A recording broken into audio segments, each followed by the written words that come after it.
Mr. Mullen. Thank you, Chairman, and thank you all for being here.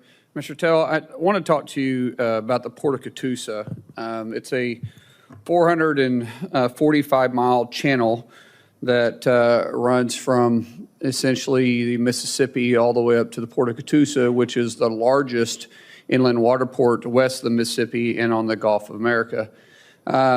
It also provides roughly 50% of all agricultural products that flow in and out of the Midwest. It goes up to the Port of Catoosa, which is just outside of Tulsa, and from there it gets on rails and trucks and gets trucked the rest of the way up. It was opened in 1971, and since roughly the 90s, we have talked about increasing the depth because of the amount of traffic that's on it. Right now, it's dredged at 9 feet in depth. And it also has a critical backlog, which means that any of the levees could shut down at any given time, of increasing almost $1 billion critical backlog needs. The Port of Catoosa, for some reason, continues to be treated like, this is not politically correct, but whatever, the redheaded stepchild.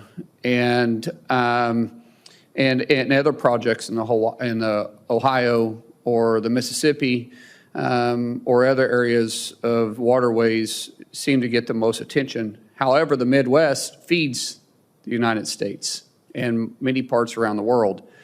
And yet we're in a critical situation here where we need to increase the depth of the channel from 9 feet to 12 feet. The study has been going on literally since the 90s. An additional study started again in 2005 and expired in roughly 2014. We could see a 40% increase in cargo influx into the port and out of the port for every foot we increase it. 40% increase of cargo, which would be drastically an improvement to what we deal with today. Not to mention the timing and the cost to get ag products in and out of the Midwest, because as we hit the Mississippi, we actually change out of one barge to another barge that actually is obviously deeper and bigger for us to be able to navigate through the channel with.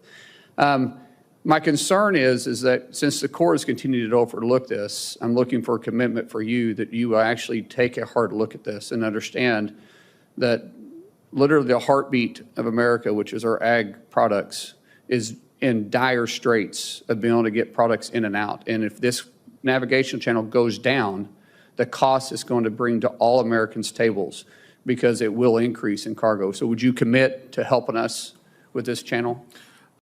Hey everyone, welcome back to Liberty No Apologies News, the place where we speak the truth, stand up for America, and call out the bureaucratic nonsense that's holding our country back. If you're new here, hit that subscribe button and ring the bell, because you won't want to miss what we got coming up. Let's dive into it. All right, Patriots. Today we're reacting to a Senate hearing that should be headline news across this country. But guess what? The mainstream media won't touch it. Why? Because it exposes decades of neglect toward middle America, toward the working class patriots who literally feed this nation.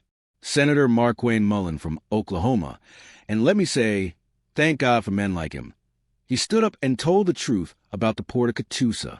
Now, if you haven't heard of it, it's one of the most critical inland water ports in the United States. This port connects the heartland to the rest of the world. It's how over 50% of our agricultural products get in and out of the Midwest. That's our food, our exports, our economy. But here's the kicker.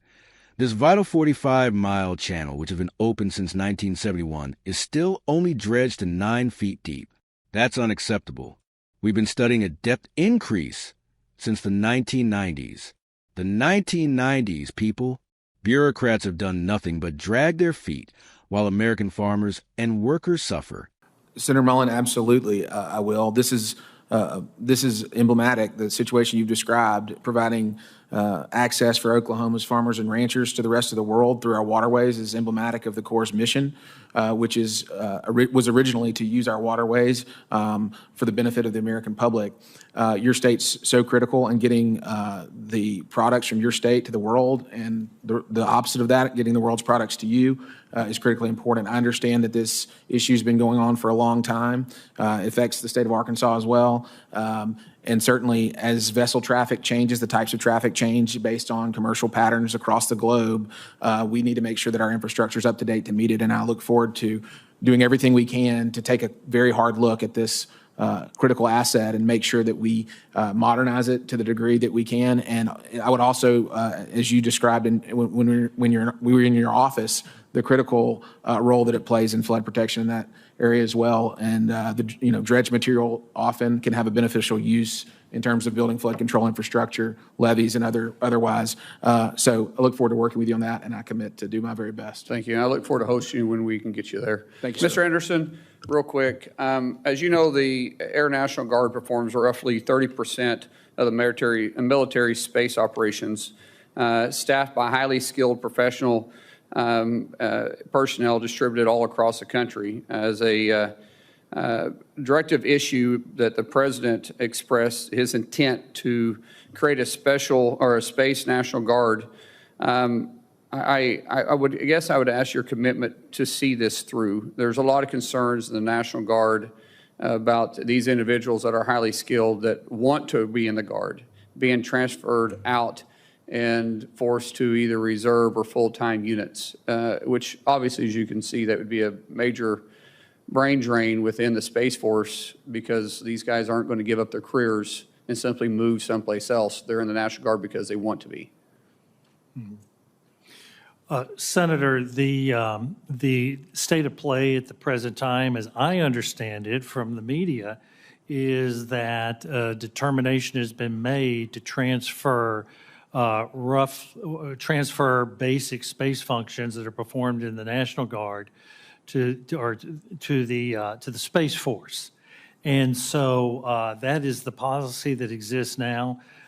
When I find myself inside, should I be confirmed, I would like to address this. However, I will commit to following the existing law as defined in a number of areas and in direction from the President and the Secretary of Defense. The President expressed an intent to create a Space National Guard. So just to put that out, that was his intent. Thank you, sir. We're talking about a project that, if we deepen it just 3 feet, folks could increase cargo traffic by 40% per foot.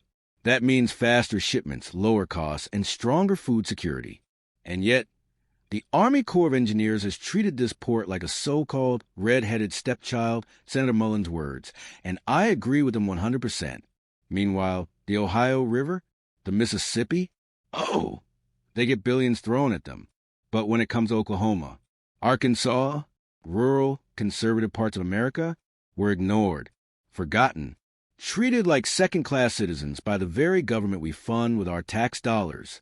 This port has a $1 billion critical backlog. That means at any moment, a levee could fail, the channel could shut down. And when that happens, the cost of food, your food, skyrockets. Supply chains crumble. Truckers lose work. Farmers go broke. And all because Washington can't be bothered to prioritize the people who actually work for a living. And just when you think it couldn't get worse, we pivoted in the hearing to another vital issue, our military, specifically the Air National Guard's role in space operations. Let me tell you something. Folks, the men and women in the Guard didn't sign up to be yanked out of their communities. They serve in the Guard because they're patriots, because they want to protect this country and live in the towns they love. We risk a massive brain drain from the Space Force if this happens. The President said he wanted a Space National Guard, then why is this even on the table? This is just more Washington doublespeak. More ways to centralize power and squeeze out the states and the people. This entire hearing boils down to one thing: the disconnect between Washington and real Americans. They're too busy playing global politics, funding foreign wars, and worrying about ESG scores and gender policy in the Pentagon. Meanwhile, our infrastructure is rotting, our food supply is vulnerable, and our service members are getting shafted. This has to stop. So what can we do? We demand accountability. We demand that Congress prioritize infrastructure where it matters, in our farms, in our ports, in our Guard units. If you're with me, if you believe that American farmers, workers, truckers, and Guardsmen deserve better, then make your voice heard. Drop a comment below. Let me know what you think about the Port of Catoosa being ignored. Smash that like button. Hit subscribe if you haven't already. Share this video with every hardworking American you know. This is Liberty No Apologies News. where we don't back down, we don't censor the truth, and we sure as hell don't apologize for loving this country. And as always, God bless you, God bless the American worker, and God bless the United States of America.